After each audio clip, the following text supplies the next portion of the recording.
తెలంగాణ యువత బంగారు భవిష్యత్తు కోసం కాంగ్రెస్ సర్కార్ మరో ముందడుగు వేయనుంది. వేలాది మంది యువతకు నైపుణ్య శిక్షణ అందించేందుకు ఇటీవలే యంగ్ ఇండియా స్కిల్ యూనివర్సిటీని నెలకొల్పింది.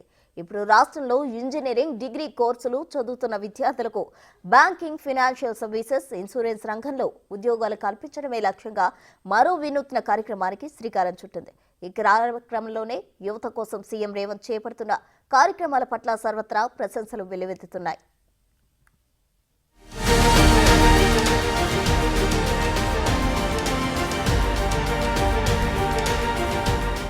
ప్రపంచవ్యాప్తంగా బీఎఫ్ఎస్ఐ సెక్టార్లోని ఐటీఈఎస్ నిపుణులకు భారీ డిమాండ్ ఉంది.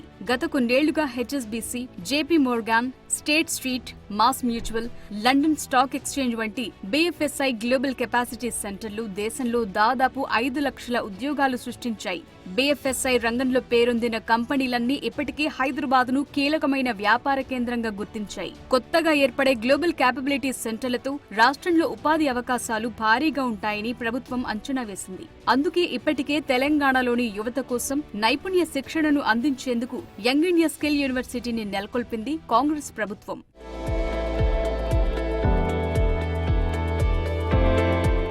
బీఎఫ్ఎస్ఐ రంగంలో ఉన్న డిమాండ్కు అనుగుణంగా విద్యార్థులకు నైపుణ్య శిక్షణ ఇవ్వటం భారీ ఖర్చుతో కూడుకున్న పని. ఇప్పుడు ప్రపంచంలో పేరొందిన కంపెనీలు ఒక్కో విద్యార్థిపై 5 లక్షల నుంచి 6 లక్షలు శిక్షణకు ఖర్చు చేస్తున్నాయి. మరోవైపు శిక్షణ పూర్తయిన తరువాత విద్యార్థులు తమ సంస్థలో పనిచేస్తారా లేదా ఎక్కువ ప్యాకేజ్లకు మరో సంస్థకు వెళతారా అనే సవాళ్లు కూడా గ్లోబల్ క్యాపబిలిటీ సెంటర్లకు ఎదురవుతున్నాయి. అందుకే పరిశ్రమల అవసరాలను, ఇప్పుడున్న సవాళ్లను అధిగమించేందుకు సీఎం రేవంత్ రెడ్డి ప్రత్యేక చొరవ ప్రదర్శించారు.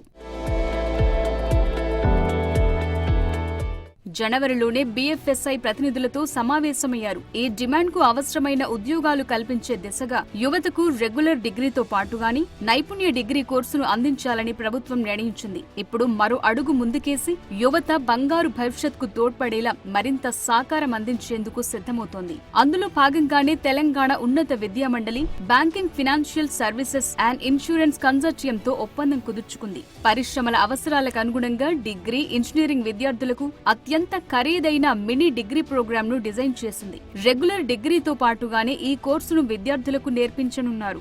రాష్ట్రంలో ఈ ఏడాది తెలంగాణ ఉన్నత విద్యా మండలి ఎంపిక చేసిన 20 డిగ్రీ కాలేజీలు, 18 ఇంజనీరింగ్ కాలేజీలు పైలట్ ప్రాజెక్టుగా ఈ కోర్సులను నిర్వహిస్తున్నారు. 2024-25 అకాడమిక్ ఇయర్ నుంచి ఈ కోర్సులను అందుబాటులోకి తీసుకురానున్నారు. ఈ నెల 25వ తేదీన ముఖ్యమంత్రి రేవంత్ రెడ్డి ఈ నైపుణ్య శిక్షణ కోర్సులను ప్రారంభించనున్నారు. 5,000 మంది ఇంజనీరింగ్, 5,000 మంది నాన్ ఇంజనీరింగ్ విద్యార్థులు కలిపి మొత్తంగా 10,000 మంది విద్యార్థులకు ఈ వర్క్ కోర్సు నేర్పించనున్నారు.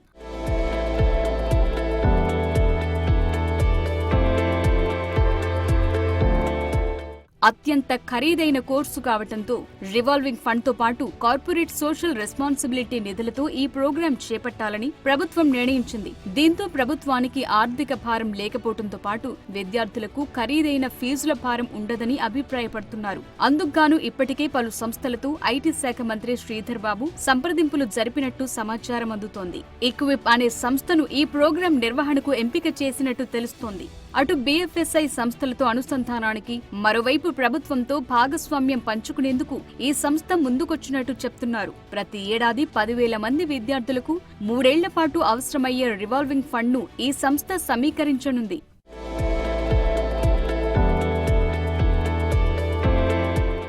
డిగ్రీ కాలేజీల్లో బీఎఫ్ఎస్ఐ కోర్సులో భాగంగా skill enhancement course, generic electives పాఠ్యాంశాలను పరిచయం చేయనున్నారు. ఇంజనీరింగ్ కాలేజీల్లో దీన్ని మైనర్ డిగ్రీ ప్రోగ్రామ్, యాక్సలరేటెడ్ కోర్సుగా అందించేందుకు సన్నాహాలు చేస్తున్నారు. ఇక ఈ కోర్సులకు సంబంధించిన సిలబస్, పాఠ్యాంశాలను బీఎఫ్ఎస్ఐ కన్సార్టియం ఇప్పటికే తయారు చేయగా పాఠ్య ప్రణాళికను బోర్డ్ ఆఫ్ స్టడీస్ ఆమోదించింది. డిగ్రీతో పాటు ఈ కోర్సు పూర్తి చేసిన విద్యార్థులకు సర్టిఫికెట్ తో పాటు అర్హులైన వారందరికీ ఇంటర్న్షిప్ తో పాటు ఉద్యోగం లభించేలా ఈ ప్రోగ్రాం రూపొందించారు.